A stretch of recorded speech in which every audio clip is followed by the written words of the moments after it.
I think it might be a bit of a detriment to him, only because a lot of that pressure, a lot of that focus, not so much on the resource side, but more so on, hey, we're here this weekend for you. We brought the hauler to A1 because you are the lone West Coast guy. Of course, all the pressure is going to be on him to perform.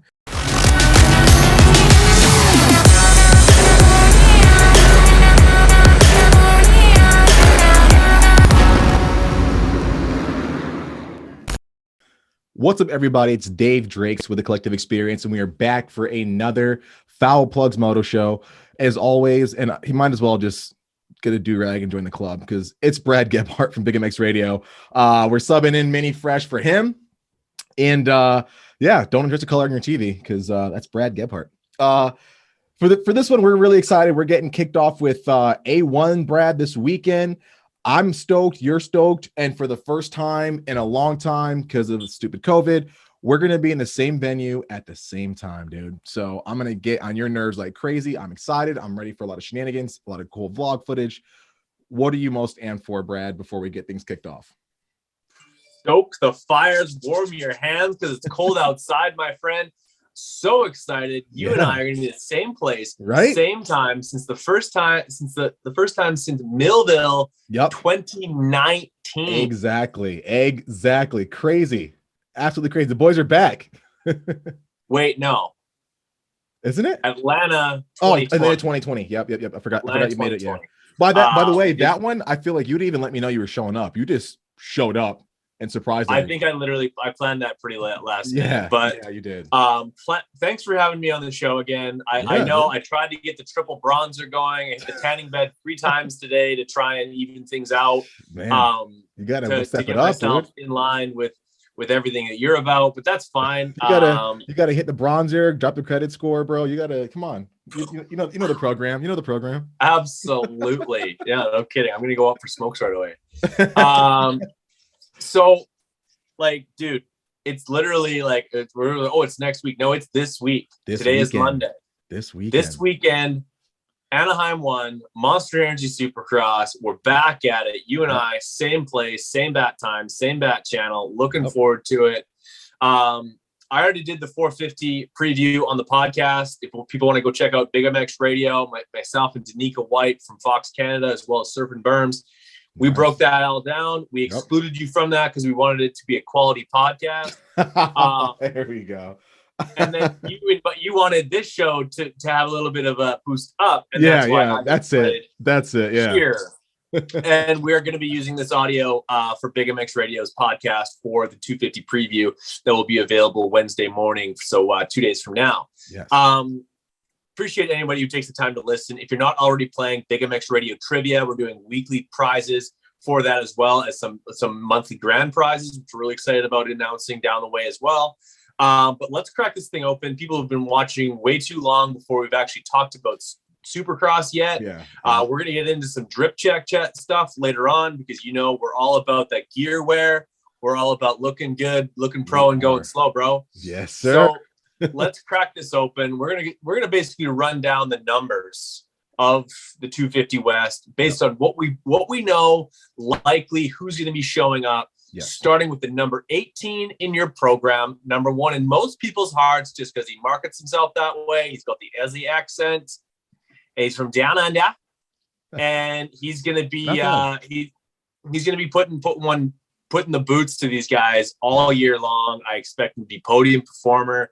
I expect him to win races. The number 18 of Jett Lawrence, he's got to be your title favorite, or at least in the conversation. Yes, for sure. The HRC Honda of Jett Lawrence. My pick, honestly, for the championship, we're going to start it out that way, just because he's at the top number. He's earned that because that's his permanent number 18.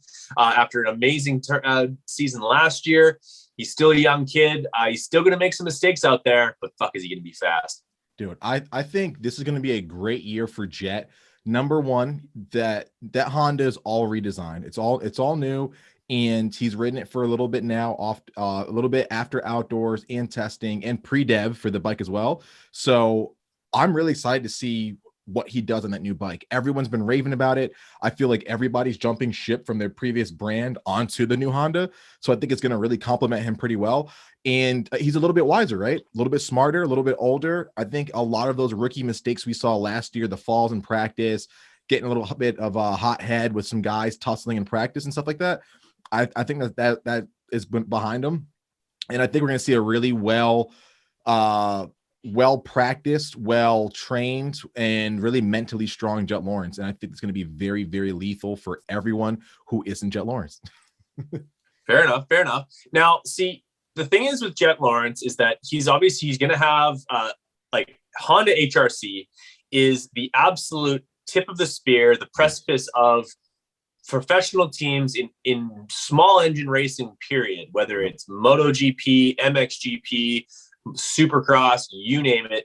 They have all the resources. They can employ the best minds. They happen to have Shane Drew over there as well, who is an absolute wizard when it comes to chassis stuff. The one thing that Jett doesn't have is a teammate on his coast on a 250F that he can bounce ideas off of. Obviously, there's a few other guys that will be racing Hondas on that coast, and we're going to talk about them later on. But for the most part, he's kind of Han Solo out there, right? That has positives and negatives. Positive is that you're automatically the big dog under the tent. You don't have any pressure from exterior sort of teammates, sort of like you just got a fifth and the whole team is celebrating a big win. A la like pretty much any year on pro circuit, you always got that top performing guy and the next guy in the pecking order.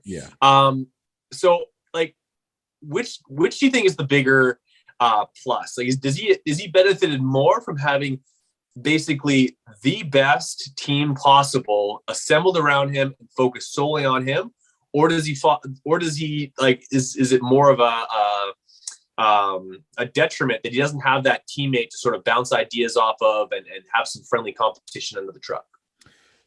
For any other rider, I'd say it'd probably be a plus. Like if this was where Eli Tomac, it'd for sure be a plus, right? He's a lone wolf, lone ranger kind of guy.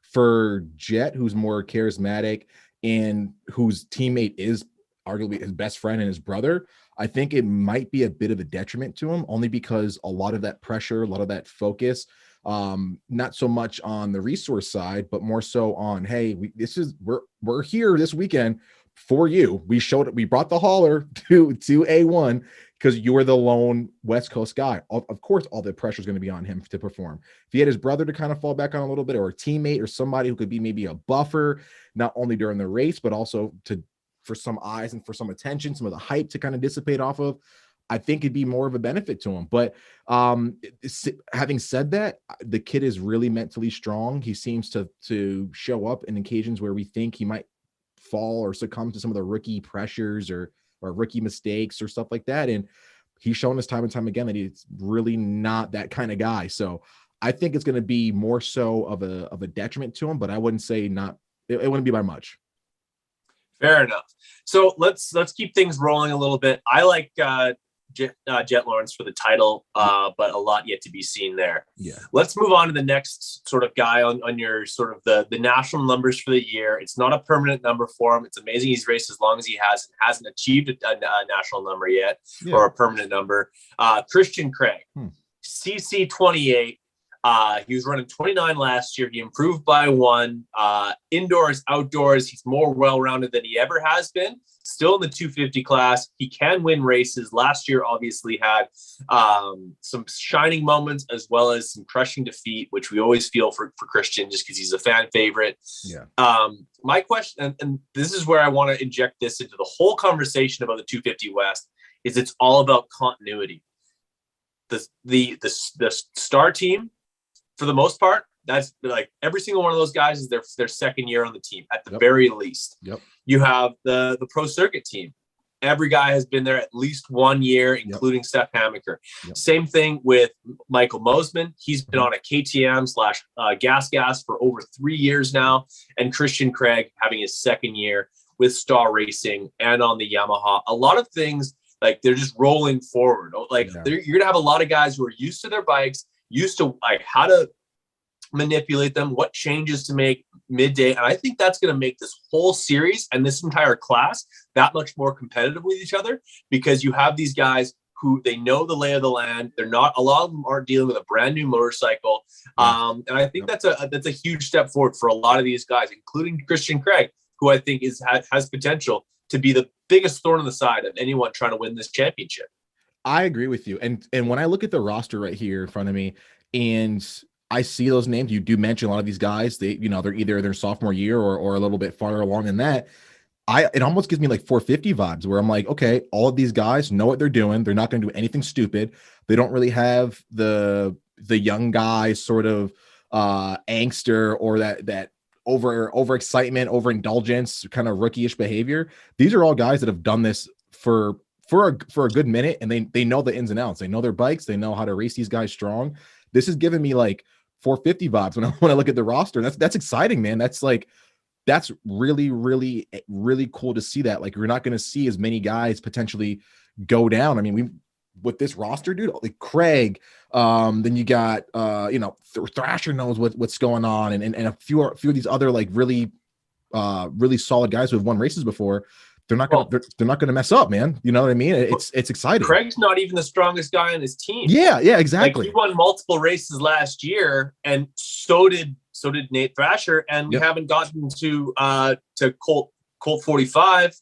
He should be defending his title on the East Coast. He will, in fact, be racing on the West. Breaking news. A guy who wrapped up a championship last year. Like, that's a defending, not maybe like a 2021 250 Supercross champion is going to be in this class. Exactly. And so the Yamaha guys are going to be an absolute force. And then also you can throw Austin Forkner in there. So all guys who've won races, exactly, 5+ guys that have won races in the previous year. I'm really excited about that, and won them convincingly too. Let's talk about. It's pretty much these guys they weren't handed wins. These are guys that fought for the front, held the position, and got it across the finish line first. Like, this is going to be a really solid West Coast. And like I said, man, I'm getting just strong 450 vibes. Like, it's going to be probably some of the best racing we'll see all year. I certainly agree. Like let's talk about star racing specifically. I think that the strongest rider on that team is Colt Nichols. 1A being Christian Craig. But all three of those guys, like, on their night, can win races. Maybe Thrasher, like, those 2 races were a bit of an anomaly. They were both on the same race. But like, what are your thoughts? Who do you think kind of cuts themselves out of the herd when it comes to the Star Racing Yamaha team? I gotta give it to Colt Nichols. I mean, if you would have asked me maybe beginning of last year, I would have said, I'd probably give that to Craig just based off of his tenure in the class.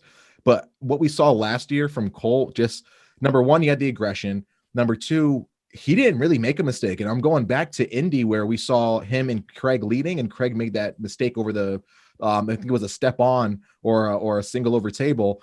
And we saw Craig go down in big fashion, like at the front of the race. And we don't really see that. Whereas Colt was cool, calm, and collected every single moto, even when he was getting held up a little bit by Jett. And I think it was Indy again. Dude rode his race, was super smart, and stayed away from trouble. And not only did he have that sort of Dungey-esque, just super solid, maybe more of a conservative kind of ride when it comes to the battling and stuff, he also had that, but the aggression when he needed to. He really knew how to wick it up, drop the lap time, and put the hammer down on these guys. So I think that creates a really lethal combination.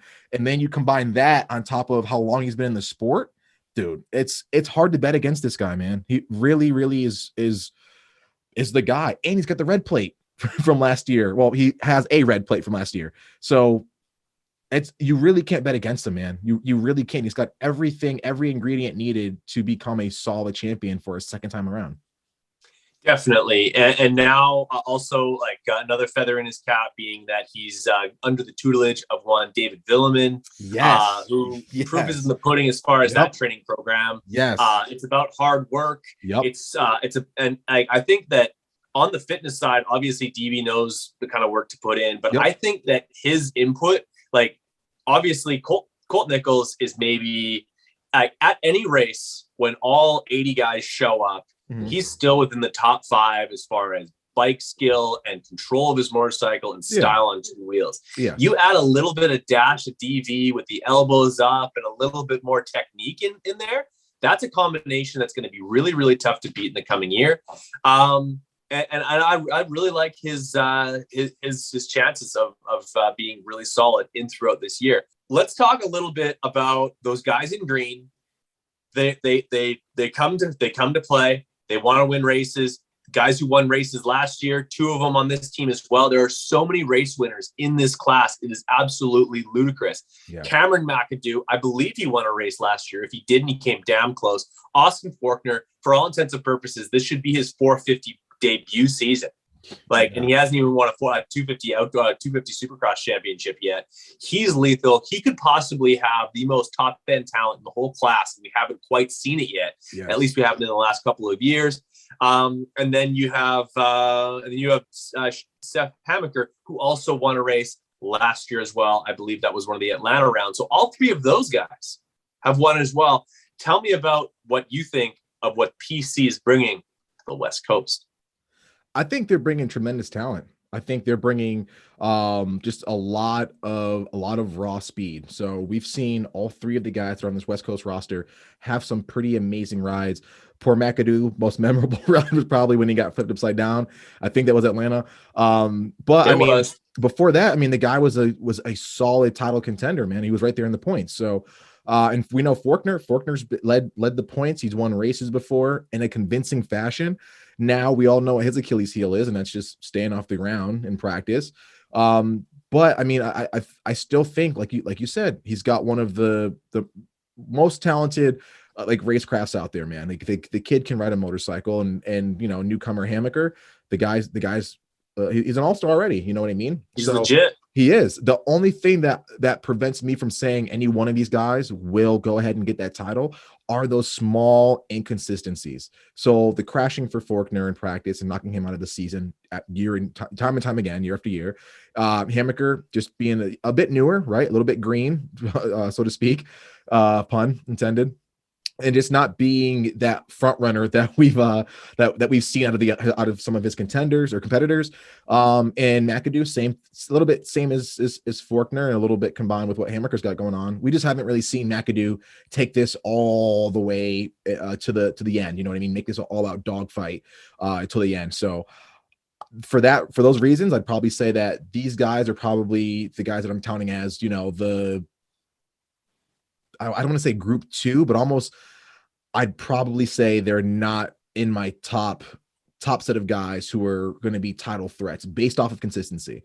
Now, I'm hoping I'm proved wrong. Yeah. I'd love to see Forkner and Mcadoo just nail off consistent rides and be the steady points getters and work their way up to a healthy setup in the points lead or on the points chart. Sorry, but it's tough to say when we haven't seen it quite yet, and we've only seen injuries. So hopefully this is a redeeming year for the PC crew. I certainly hope so as well. Obviously, I bleed green. First bikes I ever raced were the green ones, right up until 2010. So a lot of experience on them. I think at one point I trying to dress myself so much like Pro Circuit full PC kit. If I just rolled my bike up to the truck, they'd take me to the next race. That never ended up happening, but I do have some cool photos from back in the day. Out of the 3, I like Austin Forkner just on his raw talent. And then honestly, I think that not enough people are talking about Seth Hamaker. I think he could do something really special this year. Yeah. And then basically what we've established so far that this might be the most important year ever to be a good starter on the 250 West. Because if you start behind Austin Forkner and Colt Nichols and Seth Hamaker and Jett Lawrence and Christian Craig and Michael Mosman and all those guys, you're not going through them. It's not happening. Yeah, you're done. you're done. Yeah. I'm trying to think about it. Like how do you number one make up time on those guys and pass them? And not only you have to do that 5 or 6 more times. You know what I mean? Like that's crazy. That I think there's an understatement what you just said, that you really need to be a starter in this class for this coach for sure. Definitely. Sure. So we've talked about nothing but Japanese brands so far, so we might as well round it out with the Suzuki crew. none other than Dylan Schwartz and his teammate Carson Mumford. I believe they're both still on Suzuki's, if I'm not mistaken. Yeah. Either way, Mumford looks solid based on all the videos that I've seen. Yes. He's working with Millsaps. My question is he going to be a guy who challenges for top fives, or is he going to be sort of like a best of the rest, like consistently in the top 8, but not really doing anything past that? I would say he's got the potential to be in the top 5 spot, but for this year, I kind of see him as that top 8. I mean, the guys that are ahead of him that we just listed before this, there's just 7 guys that have won races. Exactly. There's just too many race winners, too many lethal threats for him to say I'm in the same caliber. Now, granted, again, talent is there in spades. The dude is extremely fast and he can be there. For me to be able to sign off, man, I would have had to see a little bit more before this. Plus, this is going to be a new bike for him too, a new bike for him to get used to, especially a new bike in Supercross where your setup is going to be paramount, right? So I'm not going to write him off and say I don't think he's going to do anything this year. I just expect to see him around that 7th, 8th place. And then hopefully start creeping up a little bit more once he gets the bike figured out and once he kind of establishes himself within the class. Fair enough. And I actually expect I expect guys like Garrett Marchbanks, Swole, and Mosman to be ahead of him as well. So you'd probably slot him somewhere around the 10th spot. Yeah. And having said that, I do like Schwartz though. Like Schwartz impressed me a lot coming out of Loretta's and then racing outdoors. Dude, he's fast. I like him more outdoors though. I think he's more of an outdoor-esque rider. I think he really struggles with Supercross. Maybe he like takes that step and starts to put his nose in there qualifying wise. But I still like him more as an outdoor guy for right now. I hear you. Do you think having Davey help Carson Mumford is going to elevate him in Supercross more? Or do you think it's going to elevate him in outdoors more? I think outdoor or Supercross. Davey was a great rider, period. But his skills always shine more brightly as a Supercross star. Like as far as races won and just like the Supercross title he won for Honda in 2006 was like mind blowing. He ended up racing on the 450 outdoors that year. As an 18-year-old, which is insane. He's big though. He's a big boy. Yeah. Well, he's a big boy at 16. This whole season is gonna be really, really interesting to see. And yeah, I think that Mumford takes a step forward in Supercross. I really do.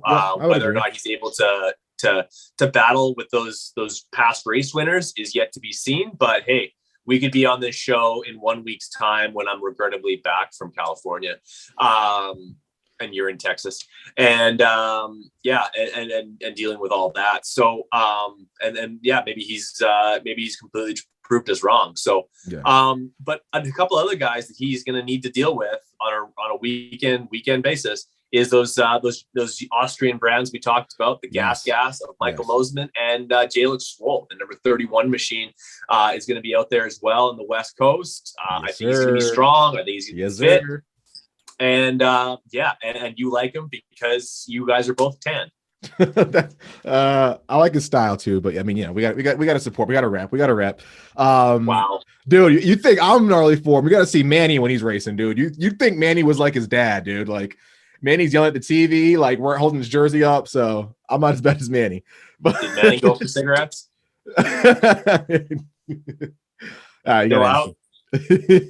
But no, dude, I agree with you. And like, obviously, I think Jalek's a good talent. Everyone knows the kid's super fast. But what I think is more important for a rider like him in his personality, again, he's more of that outgoing type, really vibes well when things are going good, like any one of us. And I think he's really liking the team that he's on. He's got one of his closest buddies, got Malcolm in the 450, who's really been a great mentor to him. He said that on Gypsy Tales. He's got great support around him in terms of resources for the bike. They know what he likes. He's been on this bike for a number of years. He likes the grouping that he's around. I think it's only going to be great things for him, man. And he's one of those riders that when things are going good, when he's happy, when he's excited, he's going to be really potent on the track. And I see this being a really good year for him. One thing about Jalek, though, I hope that he really doesn't, overthink a lot of these races and kind of outrace himself a little bit, where we've seen that happen in Supercross. We've seen him take a digger in the whoops or some easy little thing just because he's so focused on like getting to the front and freaking out and stuff like that. If he can manage that a little bit better and just click off these laps, man, he's going to be really, really solid. And I think he's going to be really happy with his end of the year results if he does that. Yeah, I think that he definitely, like, with winning that race last year in outdoors, I think he's coming in with a lot of confidence. I agree. For whatever reason, like a lot of young guys, you sort of like, you see them more as Supercross guys, but I think he actually, like, he flourishes most in the outdoors. He's got that style, that free flow style. Yeah, dude. He's nasty, really man. He's nasty on that bike, dude. When he's feeling good. Like a big wide open outdoor track with big jumps is kind of right his bread and butter, which makes sense as to why he won High Point, because it's a pretty high paced track with some bigger jumps on it. That's why I think he would also do well at a track like Millville. But I do expect him to take a step forward. I expect him to, again, like we're talking about, we've literally talked about like 13 dudes that should be in the top 10. So this is already, it has more talent than is like in the past, like last year, looking at the 250 East, you're like, ooh, that's a little late. That's a little lean. Yeah. At some point, or maybe it was the West. I can't remember. One of the championships at the end, it was because it was a little back, kind of opposite. We were like East Coast was West Coast, and it was weird. Yeah, like the Orlando start, like the West Coast started in Orlando. Yeah. But other guys to watch out for of note. I want to give a shout out to Team Solitaire. They're every single year this team gets more solid. Every single year they polish this whole program up, and they turn out riders. And like I talked about with continuity, they are once again coming back with the number 69 in your program, number 1 in my hearts, Robbie Wageman. Gotta love the number. Gotta love the team. Gotta love that R jerky. And then he's also showing up with Ryan Surratt. So those guys are going to be looking awesome. They're going to be a really solid team, and I honestly expect them, along with Garrett Marchbanks, aboard those 3 guys on Yamahas, to be an absolute thorn in the side of any factory back rider. I was just gonna say that they're really gonna be annoying to those guys, and it's good. You want that. I guess that sort of mix up in that shuffling of riders, and that what a solid team those guys are, Brad. I know you know them quite well, and I mean every year they come up with funding to just they have a great pit presence. They're really in it for their riders. They're in it to have a good time, to really make the fans happy, and it's best follow on Twitter. That team may be the best follow on Twitter. They're fun, dude. Sharpie, and all those guys they're awesome, man. You got Derringer on there. They're great. Great people. Dave Derringer, Double D just over there kicking it.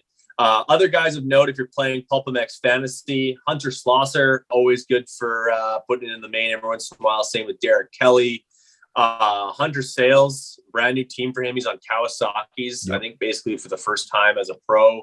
That'll be interesting, as well as Dominic Thury. If you're looking to make a bad pick, Dominic Thury be in there. And, he bit me. He bit me a couple times. He bites everybody. Yeah, dude. Last thing I'm going to leave you with here, though, is who do you think gets in, is more likely to happen?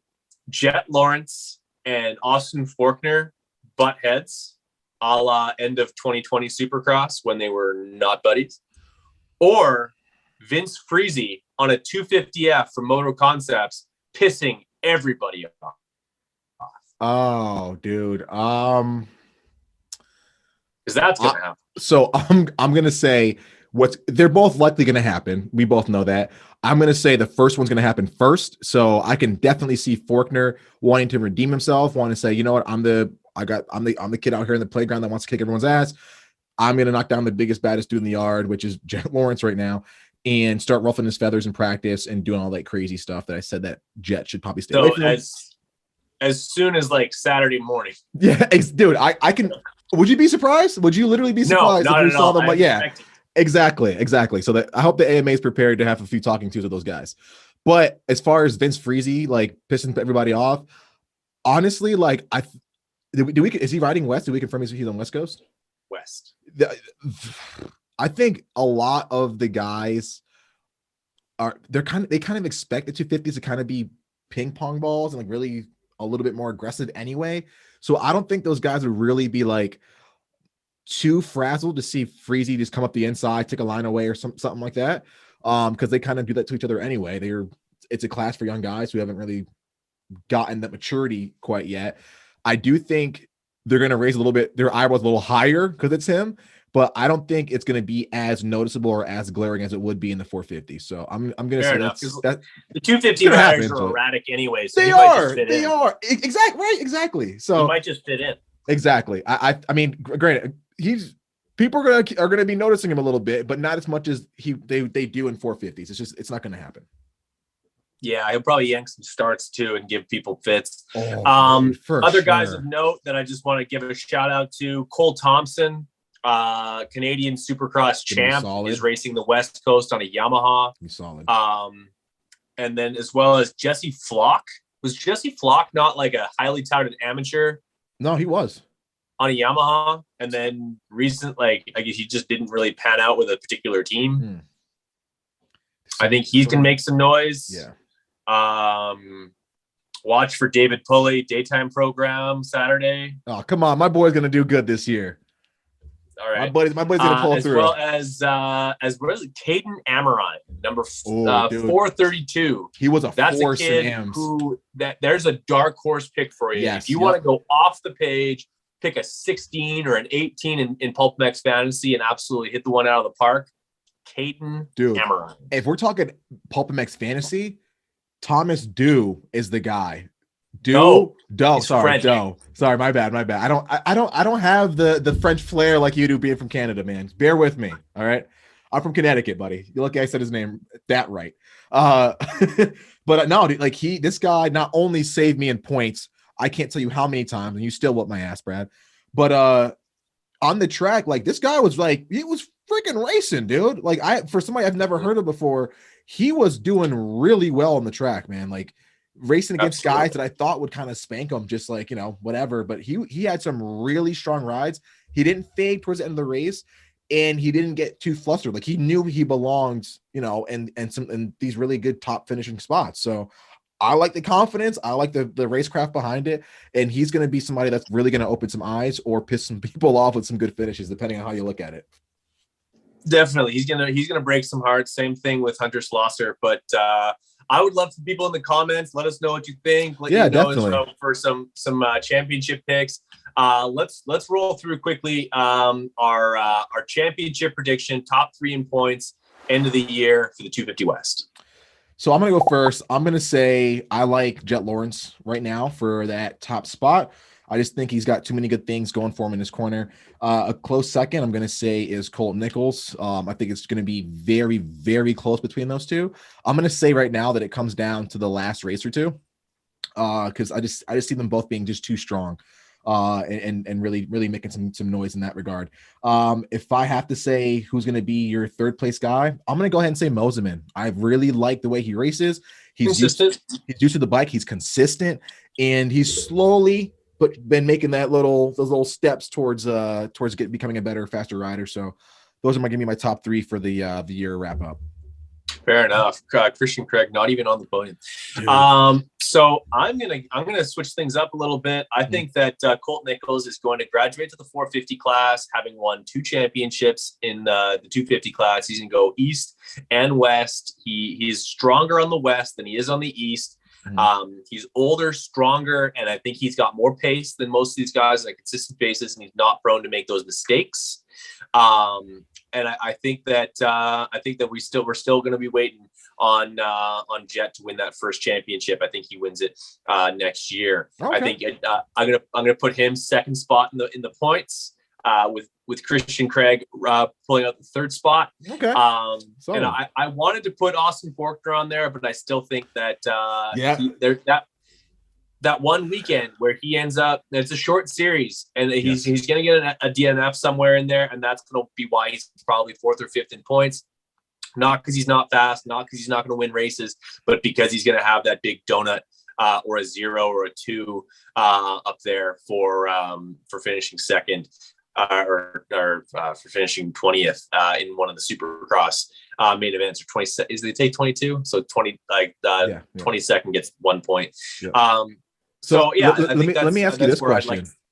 So if Forkner has a year like he had last year, where he just cartwheels or does some crazy thing in practice or a heat race and wipes himself out of the rest of the series, what happens to him next year? 250s until he's like 40. Do you think so? No one's gonna want to touch him? I don't know. It's just like I don't think he has the pace, or the strength. He does look like he's put on some weight though, like muscle wise. Okay. And I think that like he certainly is probably like physically looks like he's preparing himself to race a 450 at some point. Yeah. That class is so log jammed. Like if I'm in the 250 class right now and I'm an elite guy, I'm waiting on Eli and Ken and all those guys to so that there's spots open. Yeah. That is going to happen in the next little while. Like JA is going to be done. Dean's going to be done. Yeah. Malcolm's not going to race forever. Like he's only been there for a few years, but he's not a young guy. Like he's probably 28, 27, 29. Yeah. So I think he's older than Eli is. So yeah, that would be interesting. And but yeah, I think that Austin, can he win this championship? Absolutely. Will he? I don't think so, based on just what we've seen in the past. Like I can't say, based on what we've seen for the last 3 years in Supercross, that he's going to all of a sudden just put the pieces together in maybe the most stacked 250 field that we've seen in the last 10 years. Yeah. Like that, I have a hard time saying that, especially with how many proven winners we have, including a guy like Colt Nichols, who has led the points in 3 different seasons on the West Coast when he raced it. Like that's significant. He's won A1s in the past. He won A1 in the mud. Like when he was number 32 with his first year on Star. So I like Colt for the championship, and that's why I think he gets this thing done. I like it, and I can see that happening too, man. I mean, it's kind of what happened last year, right? Like it's very, very very similar to how Colt won it in 2021. So very feasible. Last segment I want to get into is, of course, our drip check segment. Who do you think is going to come out to be the drippiest coming from A1? Now, of course, we're going to do an official one after A1, but who do you think is going to come out with the drippiest kit for A1 this weekend? My drip check prediction for the first round, you always want to make a splash. Anaheim one, flash bulbs are going to be going off. I think that Fox Racing comes out with something for both Adam C and Cerullo that is very punk rock. I think it's going to be like something next level for Adam, as well as I think that they do something a little bit more on the corporate, like straight lines, very clean look for Ken Roczen. That's that's Honda. Like back in the day, I don't know if you remember, like I think it was Moto 1 or Moto 2, like Roczen was very punk rock in some of his gear and stuff like that. Yeah. They sort of the gear was very busy. I think they're going to go with a really clean look for Ken Roczen, and I think they're going to go a little bit more busy and flashy for AC. I think he's a little bit more purpose built for that. Aside from that, you can always guarantee that TLD will come out with something cool with Barsha. I can expect them to. He's coming into his 4. He possibly could win 4 in a row as far as opening rounds, which is just mind blowing. Right? Like, if you had to guess how many races, like how many Supercross races Barsha's won, you'd probably say like 3, and he's won the last 3 openers. Like the guy just keeps getting it done in that first round. So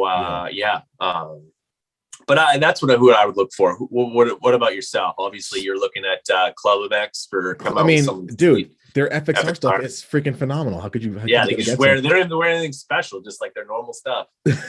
But normally I would say I love what Tomac brings to the table. Like him and Jason Anderson, because usually the A-Star stuff for me just really looks really, really good.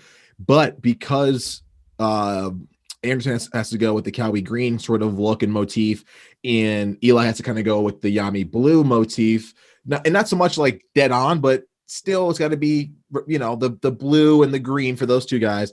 I don't think they'll be able to get as flashy as I would like to see them. So my bet's probably going to be for I really like the kits that Jett Lawrence usually comes out with, and being that he's set his title for last year, he's coming in with a lot of attention, a lot of media hype.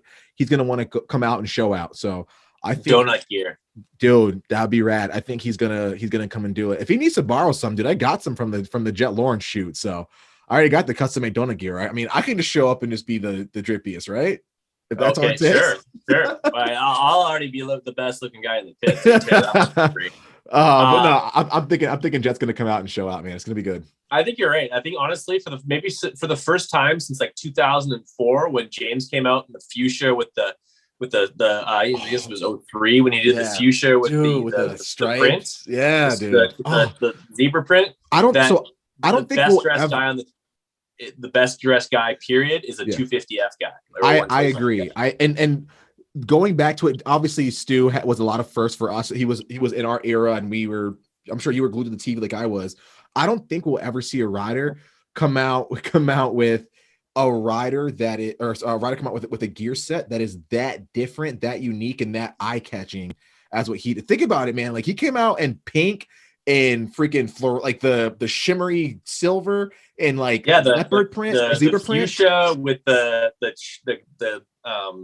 chest protector. Yeah, the chest like, dude, there's never gonna be someone that comes out and eclipses everyone else when it comes to a kit like that ever again. Like, I think so for all the youngsters listening, which there aren't many, probably that's gonna be our moms. Both of our moms. Yeah, exactly. Hey, mom. Kathy but no, I agree. Straight up. I think that you're totally right about that. So, but I think that Alpine Stars has an embarrassment of riches to work with Jett Lawrence that way. Yes.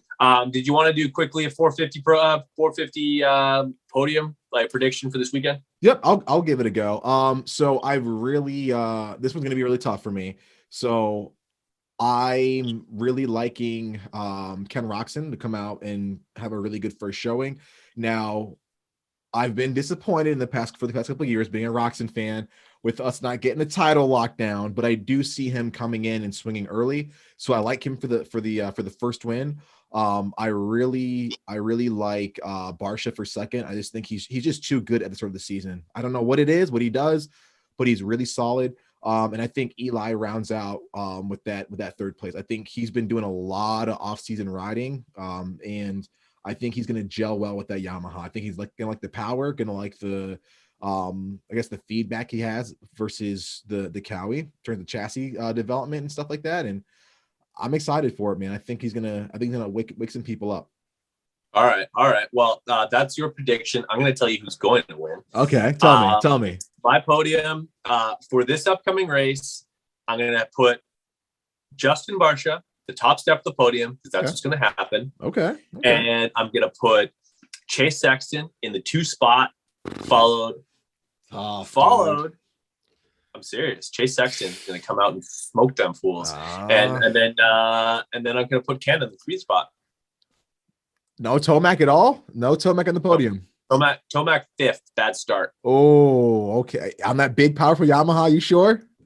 Yeah, that's right. Okay. That's I don't know, man. Right. Sexton's got to prove some stuff to me. I think he can get out front. I don't know if he can hold a top 2 spot like that. Like, I'm gonna tell him you said that. Like, don't tell him. Don't tell him. Keep it a secret. No. Bullshit. Hey, that's another guy that's gonna be wearing A-Stars gear. But in all seriousness, dude, I am really looking forward to Chase having a good year, man. Like, I think I you just talk shit on him, but that's cool. No, I just mean for this first race, dude. Come on. No, I am excited to see what he can pull out this year, man. Like, a lot of people have been saying his name around the pits and group chats, and I'm excited, man. I hope that he really. You're not in any group chats. Don't lie, dude. I got my mom. I got my little sister. Come on, dude. Like, I'm in some group chats. Oh God, here we go.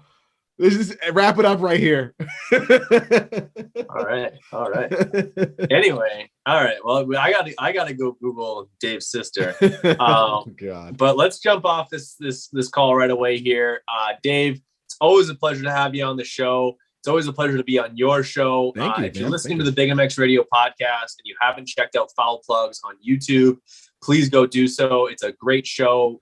They do it sporadically, sometimes weekly, sometimes it'll be monthly. weekly now.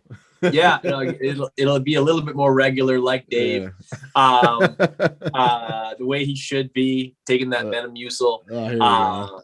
And then also, if you're watching, if you've gotten all the way into this on a Foul Plug show, you deserve to come over and listen to a Big MX Radio podcast. I appreciate you spending all this time listening to me rant and rave about Fox Racing and how cool their gear is.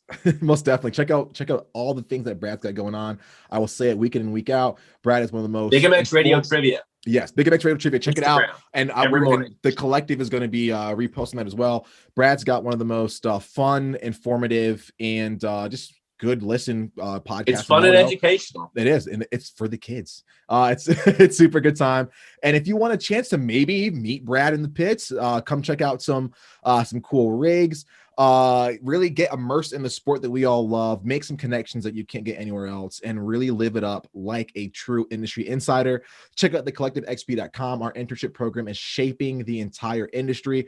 We've got guys that have gone on to work for James Stewart, FXR, the Firepower, Honda, SGB Racing. So many guys have gone on to do some amazing things in the sport. Yeah, training amazing riders. We need a whole roster of all of our. Think about that. Dude, like the collective experience has had a hand in starting somebody who trained AC. Yep.